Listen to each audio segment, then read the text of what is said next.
Hello, friends. Bonjour chers amis, comme nous l'avons vu dans la vidéo de la semaine dernière, il est toujours avantageux de découvrir les plans de l'ennemi, surtout pendant une guerre. Nous savons que nous sommes au milieu d'un conflit cosmique, une guerre entre le Christ et Satan, connue sous le nom du Grand Conflit. Et le principal champ de bataille de cette guerre est notre propre cœur. The main battleground of that war is our own hearts.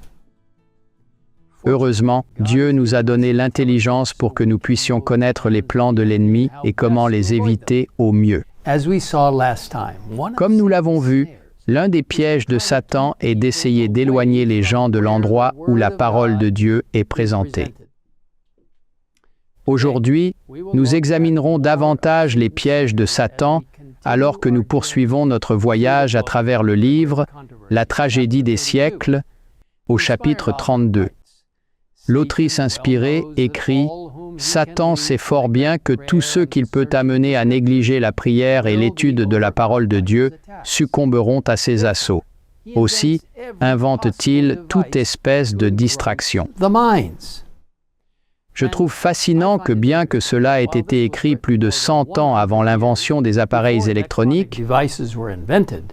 cette déclaration mentionne toute espèce de distraction. Word device. N'est-il pas vrai que de nos jours, de nombreuses personnes sont notamment absorbées par leurs appareils So much so that they au point de ne pas avoir le temps de prier ou de lire les Écritures? Il est si important que nous mettions chaque jour de côté toutes les distractions et passions du temps de qualité avec notre Seigneur à travers la prière et la lecture attentive de sa parole. reading of his word. Ellen White souligne qu'un autre piège de Satan est de pousser les croyants à devenir comme lui, accusateurs des frères. Ces personnes, écrit-elle, se sont fait une spécialité de critiquer le caractère, les croyances des personnes dont ils ne partagent pas les opinions. Ces accusateurs des frères sont les meilleurs collaborateurs de Satan. Ils tordent et discréditent les paroles et les actes de ceux qui aiment la vérité et conforment leur vie à ses exigences. Tout moyen leur est bon pour faire paraître faux et pernicieux ce qui est bon et recommandable. Heureusement, cependant, personne n'a besoin d'être trompé par ces accusateurs, car la Bible nous dit « Vous les reconnaîtrez à leurs fruits ». Il est intéressant de noter que tandis que Satan a des adeptes accusant ceux qui aiment la vérité et conforment leur vie à ses exigences, le séducteur en chef ne manque pas d'agents prêts à répandre toutes les erreurs imaginables. Il engendre diverses hérésies adaptées aux goûts et aux aptitudes des personnes dont il désire consommer la ruine. L'une des tromperies les plus réussies de Satan, écrit-elle, est l'idée que ce que les gens croient n'a pas vraiment d'importance. Il sait que la vérité sanctifie celui qui la reçoit avec amour. C'est pourquoi il s'efforce constamment de la remplacer par de fausses théories, par des fables, par un autre évangile. Fables, another gospel. Chers amis, nous voyons cette chose se produire aujourd'hui. Un mouvement très trompeur est appelé la réalité de l'amour. Ce mouvement, tout en utilisant des termes et des mots familiers, leur donne des définitions différentes. On those words. C'est une tromperie insidieuse du diable car il éloigne en douceur ses adeptes du vrai évangile biblique. Its adherents away from the true gospel that is found in the Bible. Les enseignements de base de ce groupe, selon certains qui en faisaient autrefois partie, incluent la croyance que la repentance n'est pas nécessaire pour la conversion, car Dieu nous a littéralement donné le pardon et la justice à la croix, donc nous n'avons pas besoin de confesser nos péchés pour obtenir le pardon. Après tout, pourquoi demander pardon si nous l'avons déjà? De plus, selon les enseignements de ce groupe, une fois que nous acceptons la justice du Christ, nous n'avons plus une nature humaine déchue, mais nous recevons immédiatement la même nature non déchue qu'avaient Adam et Ève dans le jardin. Par conséquent, disent-ils, nous ne pouvons plus ressentir de tentation venant de l'intérieur, car nous n'avons plus une nature déchue.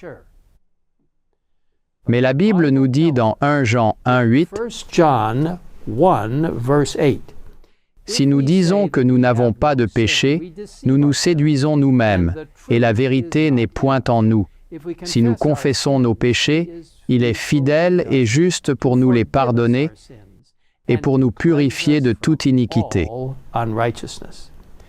Dans la tragédie des siècles, nous lisons « Des personnes qui n'ont pas une foi réelle en Dieu ou en sa parole souscrivent à quelques principes de la vérité, passent pour chrétiennes et réussissent à faire prendre leurs erreurs pour des doctrines scripturaires. L'idée selon laquelle ce que l'on croit a peu d'importance constitue l'une des plus dangereuses séductions de Satan. Dès l'origine, les serviteurs de Dieu ont dû lutter contre de faux docteurs qui étaient non seulement des hommes vicieux, mais des propagateurs d'idées fausses et dangereuses. Mais louons Dieu, il ne nous laisse pas dans les ténèbres. Alors qu'il a averti que de faux enseignants viendraient, il nous a donné beaucoup de lumière à travers sa parole. La Bible est remplie de vérités concernant le plan du salut, la vraie repentance et le besoin de demander pardon à Dieu pour nos péchés, comment vivre une vie chrétienne et bien plus encore. C'est pourquoi il est si important que nous passions du temps avec lui chaque jour, en lisant sa parole et en demandant au Saint-Esprit sagesse et direction. Il a promis, « Si quelqu'un d'entre vous manque de sagesse, qu'il la demande à Dieu, qui donne à tous simplement et sans reproche, et elle lui sera donnée. Mais qu'il la demande avec foi, sans douter. Car celui qui doute est semblable au flot de la mer, agité par le vent et poussé de côté et d'autre. Qu'un tel homme ne s'imagine pas qu'il recevra quelque chose du Seigneur, c'est un homme irrésolu, inconstant dans toutes ses voies. »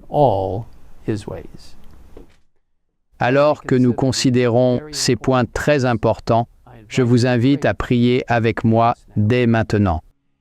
Père Céleste, merci de nous donner tant d'instructions pour nous aider à éviter les tromperies, les erreurs et les manipulations malheureuses que font certains de la parole de Dieu. Nous te remercions pour cette assurance que lorsque nous venons à toi en demandant pardon, tu nous pardonneras et nous purifieras de toute notre injustice.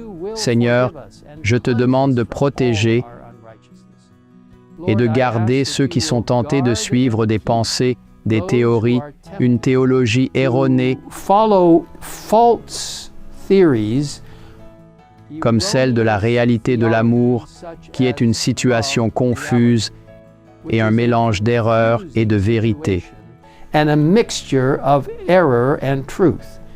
Je demande que tu éloignes les gens de cet amalgame et d'autres doctrines étranges qui n'ont pas de fondement dans la parole de Dieu. Aide-nous à nous focaliser sur l'enseignement de la Bible et sur ce que tu aimerais que nous accomplissions dans la vie grâce aux directions que tu nous montres. Merci pour ta parole, pour les instructions de l'esprit de prophétie et l'influence du Saint-Esprit. Au nom de Jésus, nous te prions. Amen. Amen.